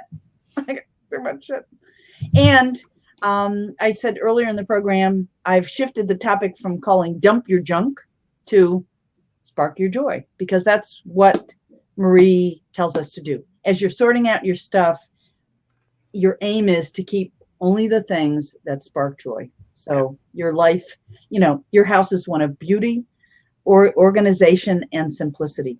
So that sounds good. Linda Barnby is here. Linda, what if you could talk about this? Sparks joy and you eat it and you're getting rid of it? Except sometimes if you're ingesting a little too much, it kind of sticks around, doesn't it? Yeah, unfortunately. Yeah. How are you doing on the gluten-free stuff? Gluten-free, I let go of that full time. You tried it. It was good, but I honestly, I did not need to be gluten-free. I don't have celiac. I have a little bit of an intolerance, and it was because I was eating way too much gluten. Okay. So I just don't eat it very often. I still eat gluten-free pasta and gluten-free bread at home. When I'm home, I'm pretty good on gluten-free. When we go out, that's when I go to, if I eat a roll or something, I don't worry about it. And that's basically with everything I eat now. I've decided to eat anything, do it in small portions, and not to make a habit out of it. So if I cheat, it's a cheat. I'm okay with it. I go back to eating salads when I come home and fruit. So Well, good for you. So we have another seat open here. And for folks that are watching, as well as panelists, if you care to tell a little bird, we'll get a few more people here. And sometimes, folks will get the notice later on, but then they'll catch the replay. And that's a good thing too, Earlier on in the program, we actually were talking about global cultural differences. If you go to different places in Africa, Ghana, Jamaica, different places, how they're advertising is different, marketing is different, incomes, the amount of money you have to spend per day to live and survive, what wardrobes look like and the size of them, vastly different. And so we had some rich discussion, really helping us to look at ourselves and, God, this excess of stuff that we have. Linda. Hi. Linda. Hey, you're in a different space, Linda. I'm at my office. You're at your office. Okay. Well, thank you for joining in. I'm a real lawyer. I don't know if you knew that. It doesn't just I did. TV. As opposed to a recovering lawyer like me. Would you like a tour? A quick tour? Sure. Well, sure. And you may have feng shui good space. Yeah. All right, let's see. Oh, I have a low battery. I hope this will work. Okay, let's see. So this is the reception desk. And this is the, it's kind of hard to see. That's our reception area on Ooh, one I like side those birds. and my Gorgeous birds. little kitchen area on the other. And then I'm about to show you my office, which is huge, but I just leased it on Friday to somebody else. You realized you didn't need that much space for yourself. I don't. I've got another smaller space in the back. And so anyway, that's my office. That's the main part of it. Well, Linda, I could look at that space and I could say, gee, it just gives me a nice vision of kind of open, flowing space, because I admitted earlier on, because of the stuff that's accumulated in my home that I've lived in since 1986. Yeah. I got lots of clutter. I got crammed and overflowing closets. I have a garage, I have a one-car garage, and I do probably every year kind of semi-thin stuff out of there, but I've been so far away from even being able to create a vision of what I would like. And it occurred to me, if I go to a hotel, I take a little bit, I live well, easily, I'm very tidy. And so when I remember that, it inspires me. And now just seeing your office, and your space, it's like, yeah, just an essence of that. Yeah. With not a lot of stuff out, clean, kept neat. And of course, you're not sleeping there. Your clothing isn't there. Your hobby stuff isn't there. But nonetheless, you have only what you need there. Well, and that's how I feel about my office. My home doesn't look like this. This is a very calm space because I've got people to keep it clean. Well, I do at home too, but yeah, it's just the junk. It's just the stuff that I need here at my office to do what I need to do at my office, and at home, everything else, and all the other people who live there. I have a whole bunch of people who live at my house. So them and all of their junk. So, but I love it. But well, yeah, I tell you what, I had a dream, Elaine. I have to say my dream, Chef. Okay. And hi, Jeremy. I didn't say hello to you. I didn't actually meet you. That's fine. But see if you've ever had this dream. I dreamed the other night that I opened the door from my garage, from my kitchen into my garage, and I looked in there, and there was absolutely nothing in it. Nothing in the garage? Nothing. How did you do that? Doesn't that sound like heaven? Maybe you have garages like that, but I've never had a garage like that. We can't even get our cars in the garage. There's so much junk. Wow. So, and I keep having garage sales. I keep, every couple of years, I put my daughters to work on getting stuff, out of the garage, and a lot of it goes, and then all of a sudden it gets filled up again. So I think here before Christmas, I'm going to have a big sale, and again, get my daughters to run it, and they get to keep all the money, and that's a good way to incentivize them. And just if they have time, because they're so busy right now, it may not happen. Anyway, well, I didn't come in to just chatter about me. What is our topic? Because it didn't sound like you were talking about your topic when I came in. So what are we on to now? Okay. Lunch. Well, we have been talking about a lot about rest, decluttering. Earlier, at various points in the program, we've been weaving in talking about the Marie Kondo KonMari method.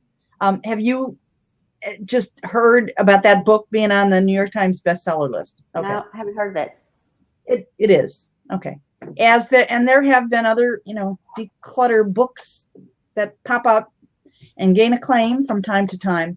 And this one, I have within the last couple of days, since I started this conversation a week ago, and it's going to be ongoing for me because I have to get a handle on the collection of my lives that no longer serves me, and all the habits, and you could say mental and emotional defenses that have been in play that have kept these habits in place. Mm-hmm. And it's like the shift has hit the fan. Like, I can't do this no more. And it takes a public declaration from me and a commitment and invitation of support, as well as engagement with others who realize I got to get a handle on it. And for whether it's followers on Twitter or G+, or whether it's files on your computer, each one of us sooner or later ends up having stuff we have to learn to manage and get better, better habits about. But Marie Kondo's book suggests that as we're clearing stuff out, that we not just utilize an intellectual process. Do I need it? Oh, it's really useful. How much, is it saleable? Will I get a return on it? But you aim at, what do I need to keep? And you're only keeping the things that spark joy. Mm-hmm. And you even pick up stuff and feel for a zing. Or when you look at something, your heart just says, I love that. I love that. And then you're aiming at simplifying down to less and less stuff, where then everything that's in your home is simply the stuff that you need and the stuff that sparks joy. So, and it's a process, because once again, she suggests you start with clothing because it's relatively easy. But you gather, you make a day, you collect all the clothing, your clothing in your house, and then you go through it and you sort it down. Or you at least start the first round, and you have black bags, to throw stuff out in, and then your giveaway, or if you're not clear that you're going to be giving stuff away, but you're going to be yard selling it. But you once you put it in a black trash bag, it's so you can't see it, and then keep reflecting, or maybe I shouldn't have put that in there. Or you have somebody else coming and saying, what do you mean you're giving that away? You spent $58 on that last week, and you're giving that away already? You got to be crazy. So there are things built into the process that keep you and circumstances from sabotaging your process. For me, value conflicts. Yes. And for me, one of the problems is finding a place to stage all of this, because you got to have a lot of room to have those piles, the keep pile, the goodwill pile, and the sell pile. And so just having a place to put all those things while you make all those decisions, because you can't do it all in one day usually, unless you have a whole crew like they have on TV. Or maybe Chef will come over and help me. I don't know. I'll come to your house if you'll come to mine. No. You know what? Your house is probably very clean, Chef, because you haven't lived there very long, have you? No, it is. It's uncluttered, and we're trying to keep it that way because we haven't went through the ordeal of moving. So yeah, moving is a great way to handle it. But talking about making those decisions, I have less of a problem making those kinds of decisions. It's just finding the time to do it and the space to do it in is my problem. But because I've done it several times, it keeps piling up. And but my mother just has the worst time. She just cannot. It's just so hard. And she recently moved in with us, and she had to dismantle her whole house, sell off most of the stuff, and move in. And because she had that deadline, and she had help. We hired some people to help her. It got done. And what is the wonderful thing about, like when you say go to a hotel, I spent 2 weeks on the island of Sanibel a month or two ago. And what you realize if you go away for any length of time is how little stuff you really need. Yep. Very true. You just don't need it. That's it. We've talked about that a little bit, and that's the feeling that I need to keep going back to. There are so many arenas when we talk about changing our lives, they will say, if you can create a picture, a vision board or whatever, but the main thing is getting back in touch with how you want to feel. If you can keep bringing that feeling in, then that feeling keeps generating your alignment with that feeling again and taking the right actions. And then it becomes simpler. Mm-hmm. Yeah. Well, and I always had the hardest time getting rid of stuff that my children made at school, and, all the stuff that's real flimsy, made of paper and clay and paper mache and, all that stuff. What do you do with all that stuff? And one of the neatest things that I ever saw was moms, and I'm sure it's real prevalent now, but it wasn't, years ago. Take a picture of your child surrounded by all that artwork they've made. Oh, that's a great idea. I love that. And the same thing. And the same thing for Jeremy? For your stuff. Yeah. I started taking pictures of my daughter's art, with our iPad and just saving it electronically in a folder. So that works for us. Yeah, that's a great idea. That is a great idea. So we've had a couple other people joining us. Mallory Musalam, mischievous Mallory, and Giuseppe Montrone just joined, and Jay Garrett just joined. Hi, folks. We've been having folks from around the USA and around the world in on this conversation, which actually began 2 hours ago. Oh, wow. Actually, we attempted at starting it at 1 o'clock, and techno, it didn't work. I kept coming in. Oh. I tried 3 times, and I couldn't get myself to join and show up. So when I finally got it to work at 2 o'clock, well, at 1:30, I came in early, and then I went back to Twitter and on Google Plus and changed my banner and reposted so people could find their way back in. Well, I got to get back to work here. I'm actually under a deadline. I'm just always sucked into these blabs with interesting people, I know. So that's why I came in. But I need to get back to work. So, all right. Enjoy thanks for your bouncy self. Thank you. Appreciate it. Bye-bye. Bye-bye. Yep, I have to head off too. I have some work to do. I got posts that need to be doing, and I get sucked into this blab vortex. But I wanted to come say hi. Yeah. No, thank you. I really appreciate your coming by, Chef. Always. And maybe this is a good time to. Okay, I could say one more person, and then I have to shut it down in like less than 15 minutes. Thank you, Chef. If anybody else wants to come in to talk about decluttering, ask a question, or get some motivation for carrying on with decluttering or starting decluttering, you have that opportunity now. I will mention that within this comment stream, and hopefully it's still here, we've had a couple links, which I think I'm going to copy and put down again at the bottom of the comment stream. They are links to some of the Marie Kondo KonMari method descriptions and inspirations for you. I'm going to find those and put them on down again. And it may be that we're going to kind of wind this on up since I've been going for a couple hours. And Jeremy, your eyes are getting tired. I'm getting hungry too. I haven't had lunch yet, so I'm going to have to go pretty soon. Okay. Yeah. Okay. So, Jeremy, if you want to head on out, that's fine. Okay. I think I'm going to do that, Elaine. I've got to check on my daughter and the dog. Are you able to join me for the Holy Shift Show tomorrow, 2:00 anniversary? I think so. Can you, if you have is it on Google Hangouts or is it here? Where are you doing it? Yeah, I'm 2:00 Eastern.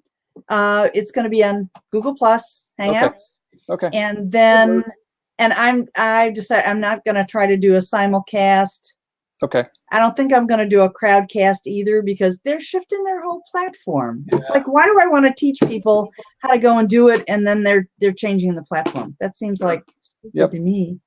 But then at 3:00, we're going to have a blab, Holy Shift Show anniversary blab.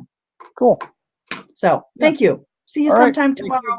I will put you in the Hangout message chat. If you then want to come into the Hangout, you can. And at any time within the hour will be fine. People will be popping in and out, I expect. Sounds good. Thanks, Elaine. Thank you. Bye. Thank you. Okay, so we are kind of, let's see, Mischievous Mal. Okay, Mischievous Mal, you can come on in. And Dave Moore has also added something. Oh, another link to a KonMari method resource. Hi. Hey, Mallory, where you blabbing out from? I'm blabbing all the way from Oklahoma in the Sooner State. In the Sooner State? Yes. You have blazing white teeth, lovely. Thank you so much. This that I had good fluoride, but I have used white strips before, like the Colgate or the Crest kind, but yeah. You know what? We're not going to stay on that topic. It's just you have a friendly face, and you know what? Smiles are good. I'm a health and wellness person, and when we consciously decide to smile, we do stimulate our body's ability to keep endorphins flowing and interrupt that production of stress hormones and help relieve pain in our body with smiling. So I'm happy to see you smiling. I'm always smiling. Yeah. I will invite you to come back and listen to the replay, because we've had rich conversation that began about 2:00. We've talked about the my reasons for starting this ongoing series. This will probably be Monday of every day.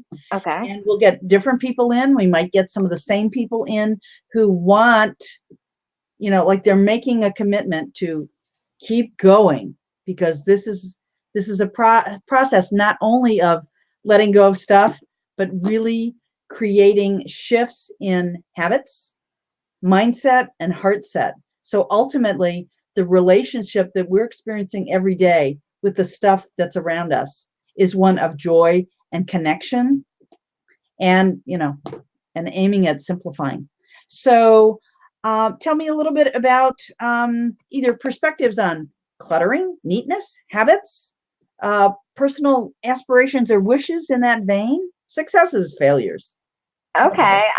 Well, I could go on, and I have ADD. So I'm naturally a clutter monster.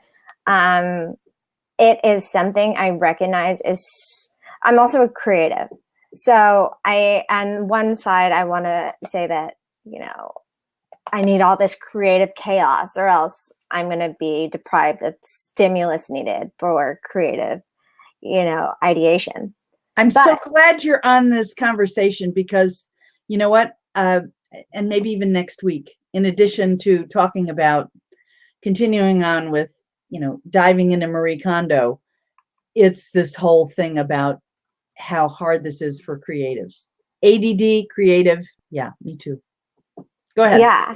But I mean, I've come to realize I have to have a systematic, like a systematic device in place. And I don't know really where to begin. I'm in digital media. I'm all over the place. I'm interested in everything. I have a blog.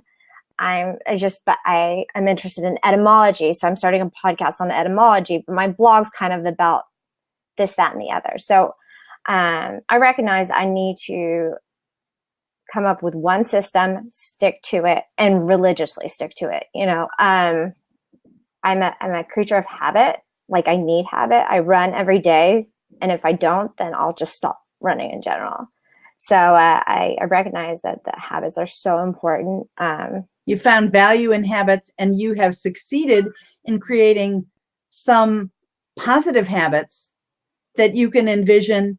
Yeah, and I could shift into other habits which will help me in ways that I seem not quite as comfortable or satisfied with. Exactly. And I guess I just wanted to come on and kind of just say that I will be listening to this religiously, because I'm reading books all the time about disorganized ADD lifestyles, like all these things, because it's really a problem that's a bottleneck in my life. Is just chaotic, like living in chaos. And so I'm looking for some sort of system, and I thought that you might help me. I think my main problem right now is digital organization online and on the computer. But I did recently read, I started to read, of course I did not finish, the KonMari Method, Marie Kondo. Yeah. I did not finish. I like to have a book by hand, and I got it from Kindle. So you know what?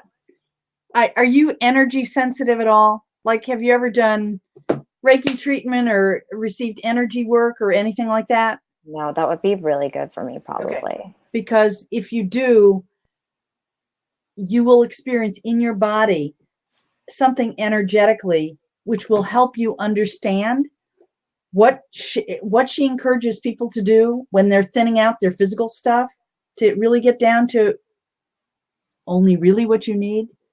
Like, for example, if you have too many clothes, maybe you do, maybe you don't, but she would say, typically start when you're getting to thin out and discard, start with your clothes, bring them all into one room. So you might need a half a day or a day to do this, depending on how big your house is and how much stuff you've collected. And you go through stuff item by item, or even, subcategory by subcategory, and you're keeping what you're keeping by noticing it sparks joy in me. That's the determining thing. And it's not so much like intellectual. So she even encourages people, like, pick up the item and hold it. Like, tell me, like, give me a zing. If I get a zing, you get to keep. If not, it goes in the go away pile. And after a while, you begin to trust the signals that you're getting. And you're basically, it's like you're saying, I can be in communion with this. You know what? I'm going to put this on anyway. So a while back, I got a phone. Guess what? I didn't record his music. I wasn't supposed to.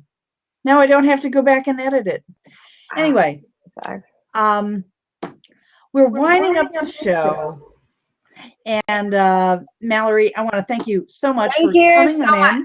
I will. And we'll see you on further blabs. I'll be here. And in the comment stream, I'm going to be putting some resources for folks to learn about the KonMari method, mostly YouTube things. And also, I will be putting in links to Hangouts on Air and a blab that I'm doing tomorrow to celebrate the 1-year anniversary of the Holy Shift Show. I'm an internet yacker. I love that. All right. Well, thank you. I'm out of here. Thank you so much. But yeah, post the links and I'll definitely follow along. Okay. Thank you. Bye.